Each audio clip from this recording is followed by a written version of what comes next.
And we'll kind of go over a few things and then kind of take questions at the end. We'll save her 5 or 10 minutes at the end to kind of take some questions. So leave your questions till the end, then we'll go ahead and answer as many as we can at the end. So we're going to go ahead and, I guess you don't want to do it at the end, or you want to just kind of? Either way. Okay. Does anyone have any questions so far? If not, we'll take some few questions here. We won't spend too much time. That way we can kind of go over a little bit about everything, every part of the body. Any questions so far before we kind of move along to the upper part and the arm swing motion? Any other questions? I noticed you guys place your back legs in considerably different places. Yeah. Yeah, it's just a little bit different. I think the reasoning behind that is because Paige is a little bit closer to her body, because she's using her arm to kind of guide her arm. She kind of, like she was saying, she reaches back to her arm, and that kind of, as long as her legs kind of in line with the basket, she uses that as like a guiding point. But for me, I kind of have a little bit more staggered stance, because I have a little bit different of an arm swing.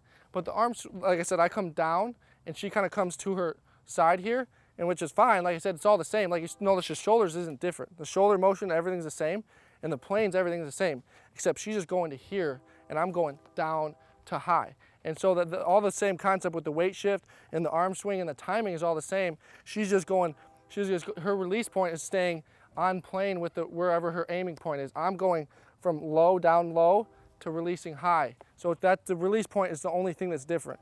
And everything else is the same. That's why her putts are straight. Mine are a little bit high to low, but like I said, all the concepts are the same. And we're doing a lot of the same similar movements with our lower body, upper body, and everything in between. Yeah, when he's saying, like he said that he uses about 75% of his body weight back here. I do that when I get farther, but I would say from this, I probably only have 15 to 20%. So he always has the exact same, which is great. But for me personally, I've found that helps me. So like he said, there's no right or wrong, just what you feel helps your putt be more fluid. So basically, whatever stroke you can come up with to get your disc in the basket with the best angle. So Ricky has developed the putt where he likes the hyzer that drops in, and he makes them from 80 feet. So, I mean, if I started putting like that, it would never work. But basically, just try to. We get a lot of weird questions at clinics, as far as like questions that I've never even thought about. Where is your right kneecap facing? And I don't even know. So try not to focus on the little things like that and make it too complicated. Keep it simple. Like Ricky said, we're going to show you about lining up, the weight shift, where you're supposed to be pointed, and just the main tips that we think will help the most. And then, add your own little twist to it.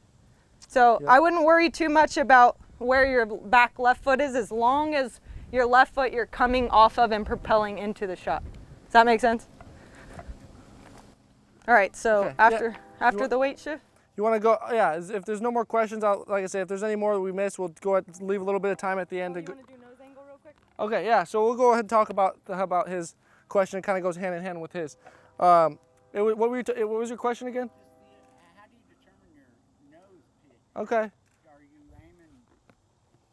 Yeah, it's a good question. So for me, I have a little bit of a nose down angle, and that comes with my release point. So I'm coming from, I'm basically holding my angle the whole time.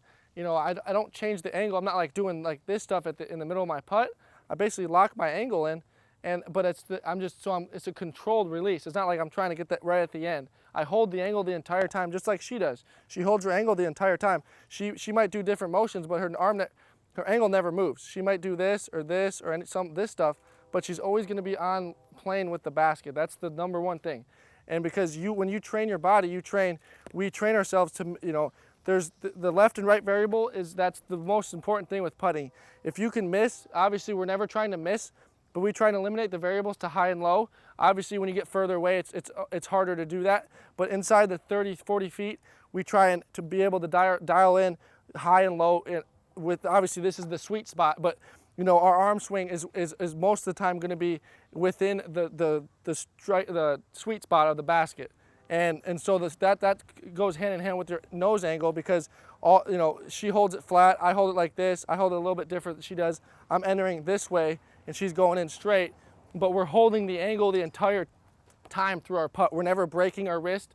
We hold our wrist on the angle before we putt and then at the release point. So we know that if you hold it at the beginning and the end, you have no other choice. But as soon as you start adding all these different variables like you see people doing, that's when you start getting these left and right and funny, you're never going to see Paige putt, with hyzer, super spike hyzer. She has a pretty flat putt, and yet might hyzer a little bit, but she's never going to go anhyzer or this way unless she's farther away, obviously. There's different scenarios, but if she's, within 30, 40 feet, her angle is going to be pretty much the exact same every time because she knows her wrist control has trained her wrist to basically get at that release point. And yeah, I'm a little bit different, but we both have different styles, but we're doing the same concept with our wrist. So Pretty much. everybody has different angles that they prefer on a putt. Yep. But Ricky's angle is Ricky's angle. He tries to hit that same angle every single time. Same with me, but a different angle. So Yeah. whatever your angle is, just try to muscle memory that so that every time it feels the same. And there's gonna be, I don't hit my angle I want every time. Nobody does. But the goal is to have your stroke as close as possible to what you've practiced and developed. Yeah.